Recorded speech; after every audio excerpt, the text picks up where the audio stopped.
Next article is nomenclature.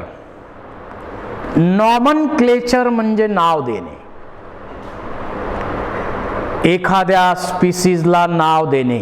जसं आपलं सुद्धा बारसं झालेलं आहे आणि आपलं बारसं करायची सिस्टीम ठरलेली आहे. नातेवाईकांना बोलायचं, काय काय म्हणायचं, काय काय जेवणाचं करायचं, त्या बाळाच्या कानात काय काय बोलायचं, हे सगळं ठरलेलं आहे की नाही.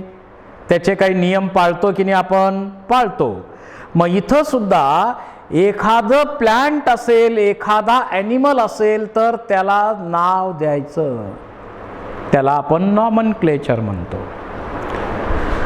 तर व्हर्नॅक्युलर नेम्स किंवा लोकल नेम्स जे असतात त्याच्यामुळं अनेक प्रॉब्लेम क्रिएट होतात.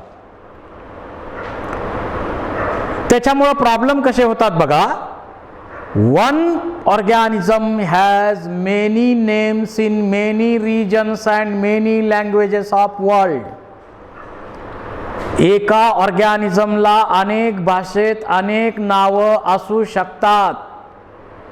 ज्या प्लांटला तुम्ही आंबा म्हणता त्याच प्लांटला कोणीतरी आम म्हणतंय, त्याच प्लांटला कोणीतरी मँगो म्हणतंय.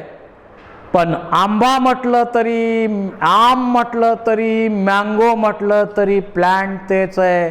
पण स्टडी करताना कन्फ्युजन होऊ शकतात. हे एक कन्फ्युजन आहे. आपण जे रताळ पाहतो त्याला शकराकंद नाव आहे. मिठा आलू काही ठिकाणी नाव आहे. रताळू आपण म्हणतो. म्हणजे एकच प्लांट आहे पण जशी भाषा बदलेल, रिजन बदलेल तशी नावं बदलतात. वॉटर लिली नावाचं जे प्लांट आहे त्याला वेगवेगळ्या भाषेमध्ये 248 नाव आहेत. त्यामुळं सिस्टमॅटिक स्टडी करणं कठीण जातंय, सायंटिफिक स्टडी करणं कठीण जातंय. आणि त्याच्यानंतर दुसरं कन्फ्युजन काय? Single name. एकच नाव अनेक प्लांटला अनेक भाषेत अनेक रिजन मध्ये वापरलं जाऊ शकतं. ज्या प्लांटला आपण स्वीट पी म्हणतोय ते स्वीट पी नाव दुसऱ्या प्लांटला पण वापरलं गेलंय. मग आपण म्हणणार स्वीट पी म्हणजे वाटाणा,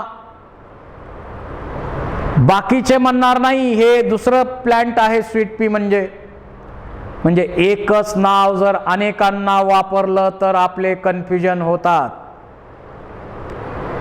जसं ज्या प्लांटला तुम्ही आंबा हे नाव दिलंय, कदाचित दुसऱ्या एखाद्या भागामध्ये आंबा नाव पपईला असेल, कदाचित आंबा हे नाव कुठंतरी सफरचंदाला असेल.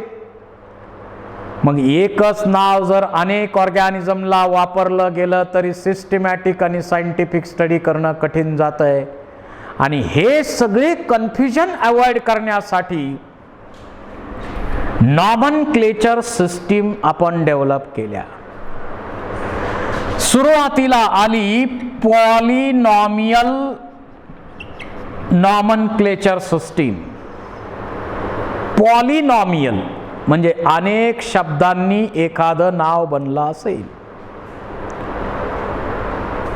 नाव घेणे आपल्याकडं महत्वाची परंपरा. बरेच जण नाव आता एकदम शॉर्ट घेतात. बरोबर आहे, शॉर्ट घेतात, हेच बरोबर आहे. परंतु आपण काही ग्रामीण भागामध्ये पाहतो, याच्यात हे ठेवलं, त्याच्यात ते ठेवलं, यांनी केलं, त्यांनी ते केलं, त्यांनी ते, अर्धा तास बाकीचं बडबड बडबड बडबड करत राहतात, बोलत राहतात आणि शेवटी कुठंतरी एका शब्दात नाव घेतात. एवढं मोठं नाव एखाद्या प्लांटला दिलं गेलं तर ते वाचणं कठीण आहे. त्यामुळं पॉलिनॉमियल नॉमनक्लेचर सिस्टीम डिस्कार्ड केली. त्यानंतर अस्तित्वात आली ट्रायनॉमियल नॉमनक्लेचर सिस्टीम. प्रत्येक नाव 3 शब्दात असलं पाहिजे. जसं आपलं नाव, तुमचं पूर्ण नाव सांगा म्हटल्यावर तुम्ही काय करणार? स्वतःचं नाव, पॅरेंटचं नाव आणि फॅमिलीचं नाव सांगणार. म्हणजे आपल्या नावामध्ये आपल्या नावामध्ये 3 शब्द असतात, म्हणून त्याला आपण ट्रायनॉमियल सिस्टीम म्हणतो. नरेंद्र दामोदर मोदी ट्रायनॉमियल सिस्टीम प्रमाणे नाव आहे. ट्रायनॉमियल सिस्टीम प्रमाणे नाव आहे. परंतु ट्रायनॉमियल सिस्टीम सुद्धा नंतर मागे पडली आणि आता अस्तित्वात आली बायनॉमियल नॉमनक्लेचर सिस्टीम. म्हणजे प्रत्येक नाव 2 शब्दात असलं पाहिजे. शरद पवार, नरेंद्र मोदी, राहुल गांधी, प्रत्येक नाव 2 शब्दात असलं पाहिजे. याला आपण बायनॉमियल नॉमनक्लेचर सिस्टीम म्हणतो. कार्ल लिनियस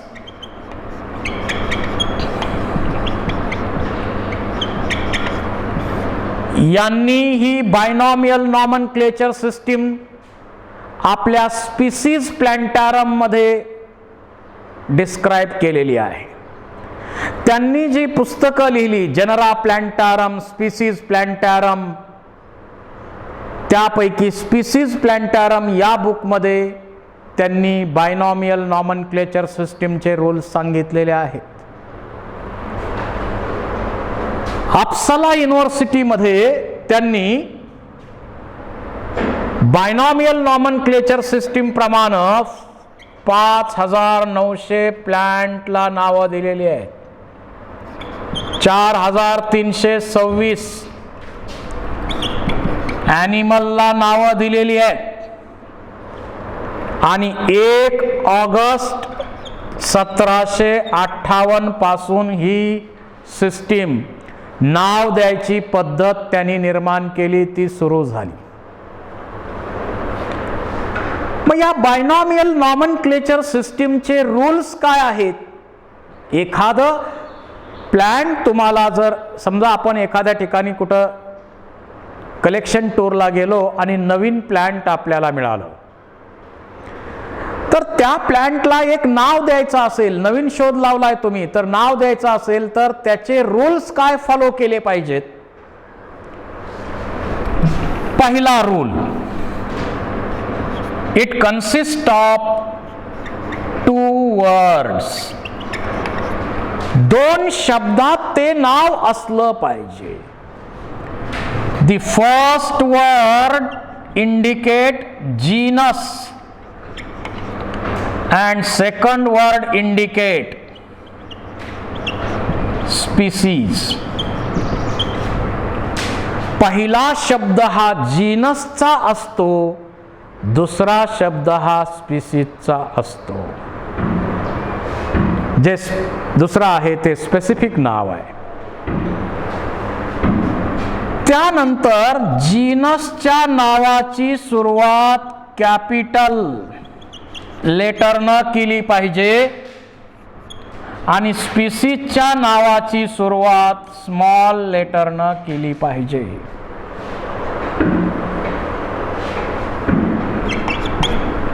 त्यानंतर ही जी नावं द्यायची ती किती मोठी आणि किती छोटी पाहिजेत? Minimum 3, maximum 13 letters. 3 पेक्षा कमी लेटर्स नको आहेत आणि 13 पेक्षा जास्त लेटर्स पण नको आहेत. जसं आपण इथं मॅन्जीफेरा 1 2 3 4 5 6 7 8 9 म्हणजे 9 लेटर आहे तिथं. 1 2 3 4 5 6 7 8 9 लेटर. 3 पेक्षा कमी नको, 13 पेक्षा जास्त नको. ही नावं त्याच्या स्पेशल कॅरेक्टरच्या बेसवर दिली पाहिजेत. These names are based on special character of that organism. ही नावं लॅटिन ग्रीक भाषेत असली पाहिजेत, कारण लॅटिन ही डेड लँग्वेज आहे. एका शब्दाचे अनेक अर्थ त्यात निघत नाहीत. तुम्हाला माहिती आहे मराठीमध्ये तर एका शब्दाचे अनेक अर्थ निघतायत, पण तुम्हाला असं वाटेल की इंग्लिश ही जगात पॉप्युलर लँग्वेज आहे, मग इंग्लिशमध्ये का नाही? इंग्लिशमध्ये सुद्धा एका शब्दाचे अनेक अर्थ निघतात. फॉर एक्झाम्पल फादर शब्द तोच आहे, पण त्याचे अर्थ प्रत्येक ठिकाणी वेगळे आहेत. Father, what is your father's name म्हटल्यानंतर आपले वडील, आपल्या वडिलांसाठी आपण फादर हा शब्द वापरलेला आहे. पण तिथून आपण चर्चमध्ये गेलो तर तिथं जे फादर लिहिलेलं आहे नाव, दिस इज अ फादर्स रूम, म्हणजे आपल्या वडिलांची रूम आहे का? नाही.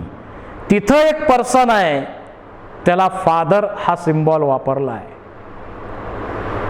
Carl's Linnaeus is called as father of taxonomy, टॅक्सॉनॉमीचा फादर, म्हणजे इथं त्या ब्रँचमध्ये टॉपमोस्ट वर्क केलेलं असल्यामुळं त्या ब्रँचचा फादर म्हणून त्याला कन्सिडर केलं आहे. फादर शब्द तोच आहे, पण जसे परिस्थिती बदलेल तसे त्याचे अर्थ बदलतात. म्हणून इंग्लिशमध्ये सुद्धा ही नावं नाहीत.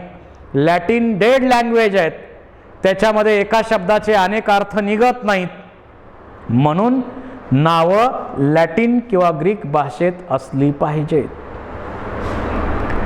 त्यानंतर जर ती हातानं लिहिलेली असतील,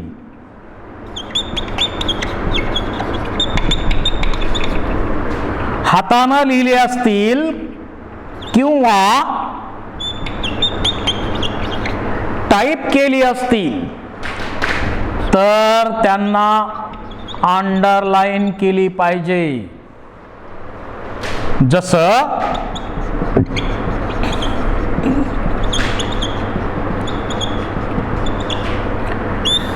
मँजीफेरा इंडिका हे आंब्याचं सायंटिफिक नाव आहे.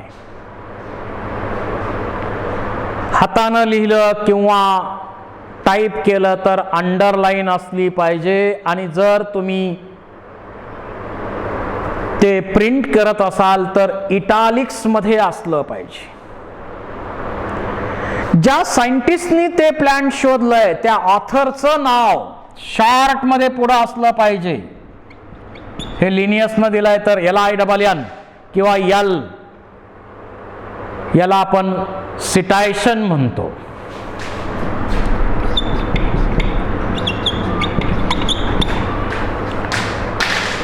समजा हे नाव पुन्हा बदललं गेलं, हे नाव बदललं गेलं तर जुन्या ऑथरनं किंवा त्यात बदल काही केला तर जुन्या ऑथरचं नाव ब्रॅकेटमध्ये ठेवायचंय. जुन्या ऑथरचं नाव ब्रॅकेटमध्ये ठेवायचंय आणि नवीन ऑथर जो असेल त्याला पुढं आपण ह्याला ब्रॅकेटमध्ये ठेवून त्याला आपण पुढं लिहिणार आहे. बदललं तर, नाहीतर ऑथरचं नाव शॉर्ट मध्ये पुढं असलं पाहिजे. सिटायशन त्याला आपण म्हणतो. आता एकाच प्लॅन्टला जर अशी अनेक नावं दिली गेली तर काय करायचं? तर प्रिन्सिपल्स ऑफ प्रायोरिटी,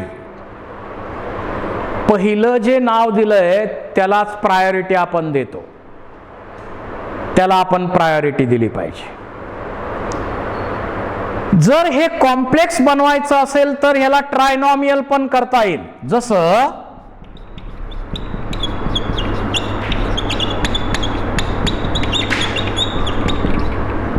त्याच्यामध्ये दोघांच्या मध्ये डॅश टाकायचा आहे, या दोघांच्या मध्ये डॅश टाका.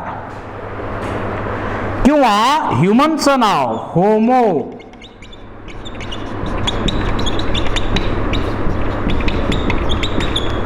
असं आपण ट्रायनॉमियल पण करू शकतो. प्लांट किंगडम मध्ये मात्र जीनसचं नाव रिपीट होत नाही. स्पीसीजचं नाव रिपीट होऊ शकतं, पण जीनसचं नाव रिपीट करायची प्रथा नाही. ॲनिमल किंगडम मध्ये मात्र जीनसचं नाव रिपीट होऊ शकतं. नाजा नाजा, कटला कटला. तर असे काही महत्वाचे रूल्स यामध्ये फॉलो केले गेले पाहिजेत बायनॉमियल नॉमनक्लेचर सिस्टीम मध्ये. आणि हे रूल्स फॉलो करण्यासाठी इंटरनॅशनल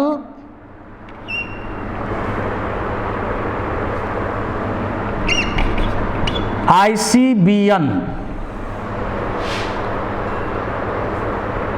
आणि जर आपल्याला बॉटॅनिकल नेम पाहिजे असतील तर त्याच्यासाठी ICBN आणि झुलॉजीची नावं द्यायची असेल तर ICZN. या ज्या इन्स्टिट्यूट आहेत त्यांच्या मार्फत ही नावं दिली जातात.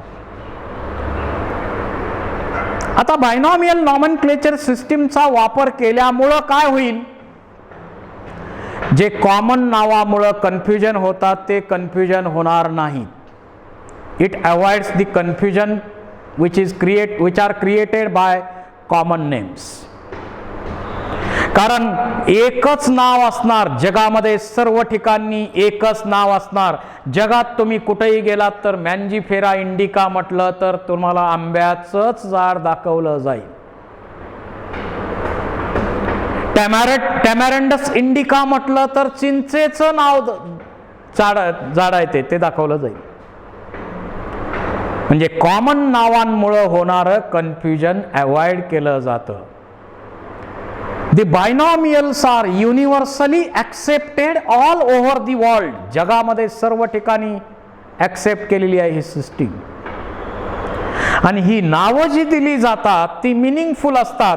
तुम्ही सांगा, आपल्याला दिलेलं नाव मिनिंगफुल आहे की नाही?